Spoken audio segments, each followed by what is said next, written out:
With this sunburst hollow body guitar and that pedal, which is based on the audio circuit of a film projector, you're probably going to expect some low gain jazzy blues. Well, strap in and listen to this.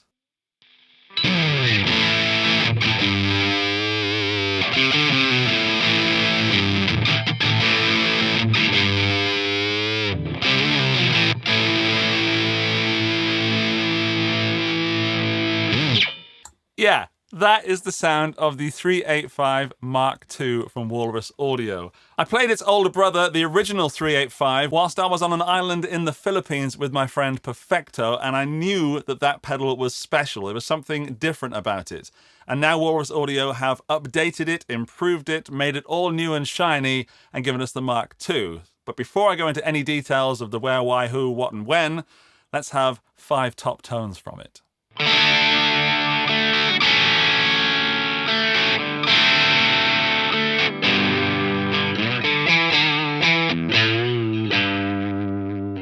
Actually, I'm going to show you the same settings with my Telecaster because I couldn't decide earlier whether to use the PJD or my Telly. I think I made the right choice, but I also want to share this setting with you just to show you how different it is.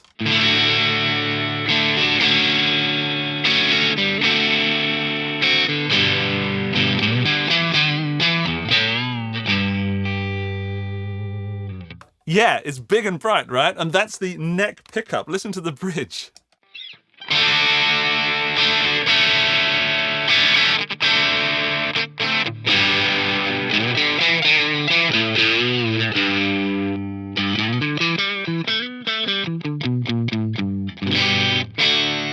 It's just glorious. And what I love about it is that those two tones of the different guitars are very different, but still share that same characteristic, that thing that makes me love the 385 and now the 385 Mark II. It's just so unique, and I hope that's coming across in a video because as a player, I'm getting so much of a different feedback, but feedback, relationship to the whole rig that I've got with the 385.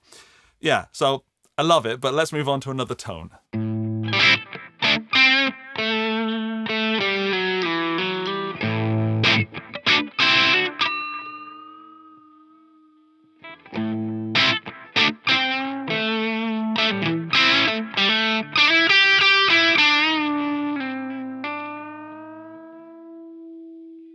What a beautiful, beautiful sound that is. I'm using the 𝗦𝗨𝗪𝗪 Mark III from Jam Pedals just to give it a little bit of thickness in the tone, but the 385 Mark II is doing most of the heavy lifting in there.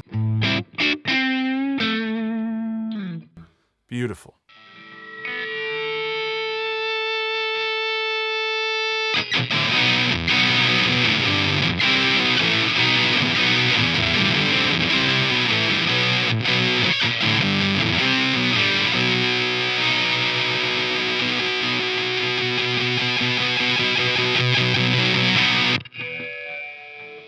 That is one of the best full-on Nirvana grungy tones I've ever got in my life. It's somewhere between a fuzz and a distortion and an overdrive. That's a ridiculous thing to say, Andy. Sorry. What I mean is there's elements of all of those in there. There's like levels. Imagine, if you will, a Neapolitan ice cream that has a bit of vanilla, a bit of chocolate, and a little bit of strawberry. And you take a spoon of all of them, and somehow you can taste all those different flavors at the same time. But if they were mixed together in a blender, then it would just have one taste. Right. That's what I'm trying to say. I love that tone. I'm going to play that more later on. I'm going to take a photo of that. In fact, I made a video of this. I'll just refer to that screenshot. And you can too.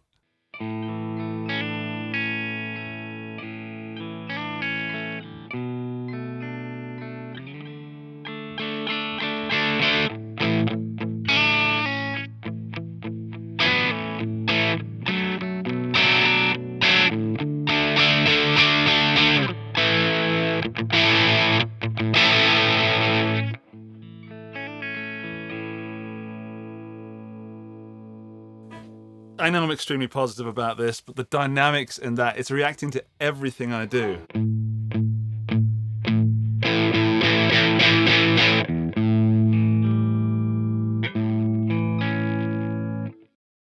Brilliant. And then there's that little crackly sort of hairiness.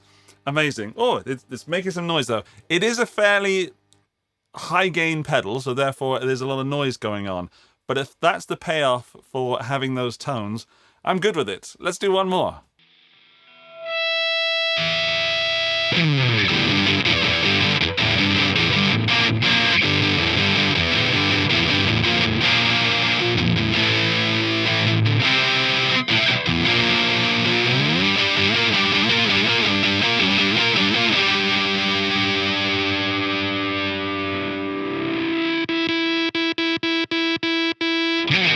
Right, this is a hollow body, completely hollow, and it reverberates and resonates and vibrates all the time whenever I play it, and I love it. And that relationship between this and the 385 Mark II is glorious. That was a little bit, like, I was inspired. That's a riff that I wrote.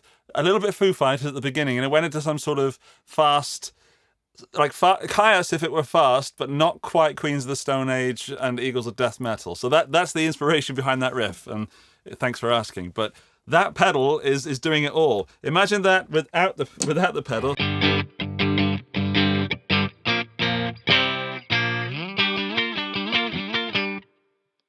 Yeah, that's what it sounds like without the pedal. I rest my case. This is the original 385, just there, and of course next to it, just there, hello, is the 385 Mark II. You can see some obvious differences. There's more knobs and switches and more functions. So the first thing is, we've got 2 foot switches. This is your bypass, your on and off, and this is switching between bank A and bank B, or preset A and preset B. Then we have a switch just here to go between 385 mode and 385 plus. The 385 plus adds more gain at the input stage, giving us even more distortion than before. Let's compare those two. So first, let's do the regular 385.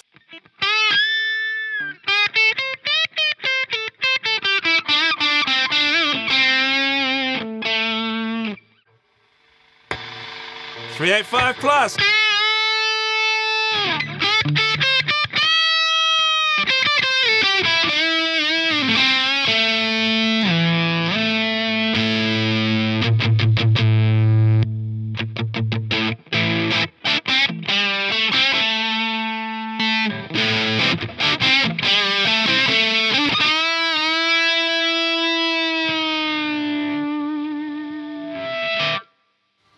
So good, so good. So that's the difference. More gain at the input stage, giving us just thicker and bigger tones. Walrus Audio turned the tone knob from the original Projector into a bass and treble. And then we've got also gain A, gain B, volume A, and volume B. And then we can do presets. And also it saves the position of this switch. So I can do 385 on A, which is the blue. Let's do that low gain like that. And I wonder if it saves the EQ. I actually don't know. And then we go to that one, and we're going to put that one there, and no bass, all that. This is just an experiment, and all the gain. So let's do A first. This is the lower gain one.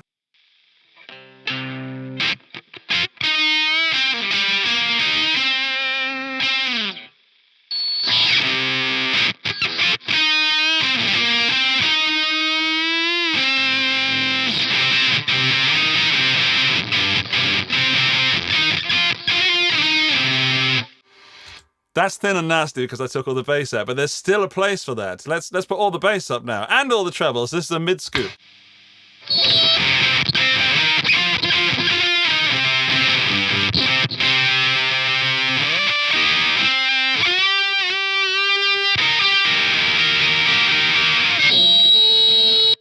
There are some fuzz lovers watching this who are absolutely hovering over the buy now button. Just do it. If you love fuzz, you are going to love this. If you like overdrive, you're going to love this. If you like distort, everyone's going to love it, basically. I love it. You should love it. I love being so positive about a pedal when it actually sounds phenomenal. And I'm so glad that the original 385 was as good as I remember. I guess we should go from the lowest gain to the highest gain to see how that changes everything. And we'll stay on A, because I've saved my B. That's all my maximum gain settings. Let's put the EQ in the middle just for now. So I guess that's neither cutting nor boosting. And when I say I guess, I mean I know that's not cutting or boosting. By the way, this is the rather gorgeous peach Apprentice from PJD Guitars, and that's going obviously through the pedals and then into the Black Star St. James EL34, and we're hearing that through some vintage V30s. Right, this is just clean.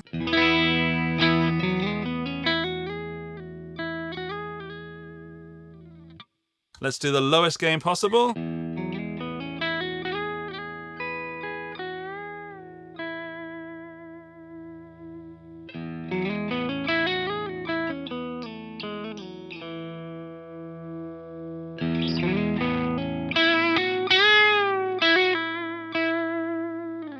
Actually, I've cheated a little bit. I started responding to the pedal. The pedal is a dynamic overdrive, apparently, and it's not fair to say apparently in this case because it really is. But what's happening is as it's getting more gainy, I'm hitting the strings harder. So I should really not do that. So let's go back to the beginning. Sorry, wasted. Well, I don't think I wasted your time. I used it to illustrate a point, but here it is again.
Just beautiful, isn't it?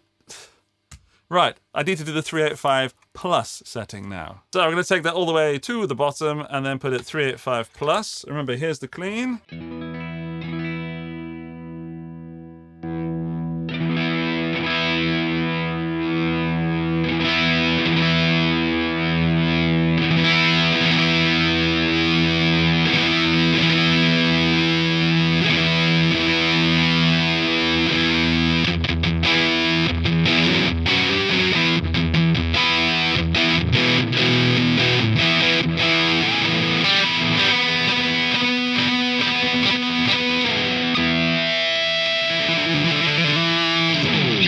I'll be honest, I wasn't sure what was going on then. Let's try something a little bit more.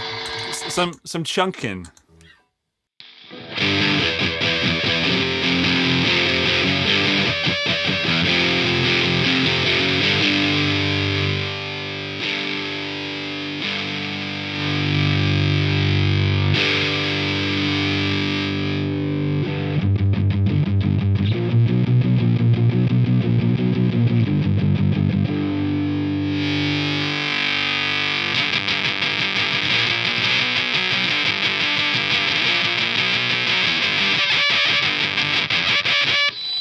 Imagine having that. In fact, let's do it. Let's put that on. That's on my A. Then we go to B, and we're going to do. Oh no, the EQ doesn't save. Oh, that's a shame. Okay, but imagine it did. Imagine that.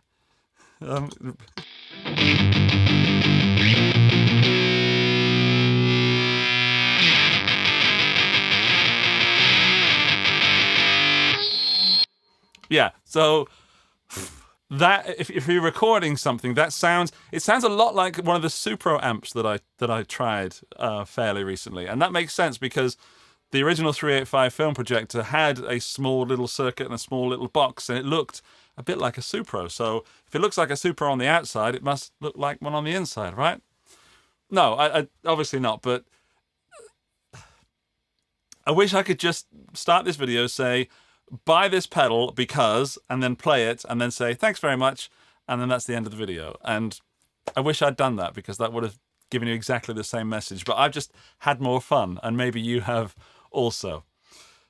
I guess something to talk about is if you have the original 385, should you buy a 385 Mark II? Well, of course, only you know that, but my answer would be probably, because if you like the 385, you're going to love this. If you've never played the 385, but you're looking for something that isn't a Tube Screamer, isn't a Klon, isn't a Big Muff, isn't a Boss DS1, and there's nothing wrong with those pedals, but this just has something different and extra and special. And it kind of reminds me when, you know, when you have these videos that go, the secret behind the tone of the Flying Wombats or some other band that maybe exist. This pedal is going to be the secret behind someone's tone somewhere on a record. And this pedal should be in everyone's arsenal, just for like when you're writing a song and you say, I need something special, something unique, something that no one is going to be able to recreate live unless they have the exact piece of gear that I have. And it's really hard to lug around a film projector and take that to shows. So just buy a Pi and then buy the 385 Mark II. So if it's that dynamic, let's see how it reacts to the volume knob on the guitar. I've never done that.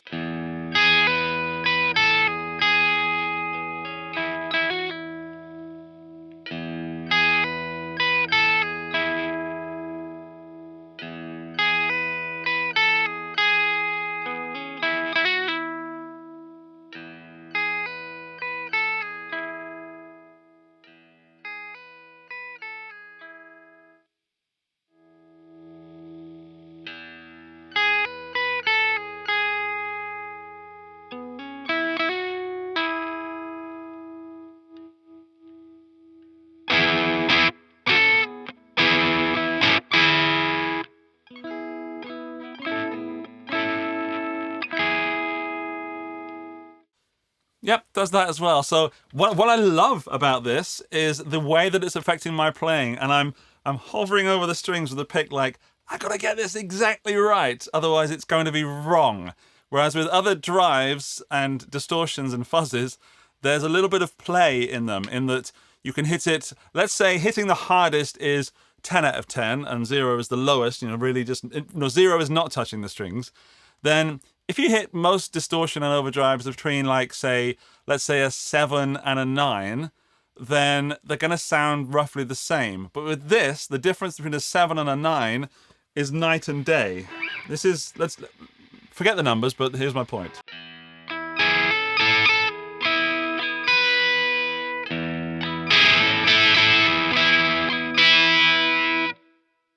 So it sounds great. I do think it looks fantastic. There's another version as well with a yellow graphic on the side. I actually prefer this one. I think it's classier. It's build quality, it's Walrus audio, and these are soft touch switches, and I'm fairly certain they're going to be absolutely fine. These are the same sort of knobs you find on all the other Walrus audio pedals. It's top mounted. It's a silky smooth feeling case. That's nice. And I see no reason it would ever fail. If it did though, I know that Walrus audio will look after you. Walrus Audio again have released another fantastic pedal, and it puts another smile on my face. If you want to buy the pedal, there are links in the video description with links to pricing, etc., because I don't know the price, but I'm going to guess that it's going to be over 200 and under 300 in that area. And if you're looking for something, again, unique, go and try it. You're not going to find this in a little green box that costs you $50. There's a big old red button right there, and if you click that, you'll subscribe to the channel and get more videos from me. But more importantly, leave a comment down below, because I want to know if this really is a unique sort of pedal, or it's just me that's enamored with it. Regardless, it doesn't matter what you play, it matters why you play. I'll see you on the next one. Bye-bye!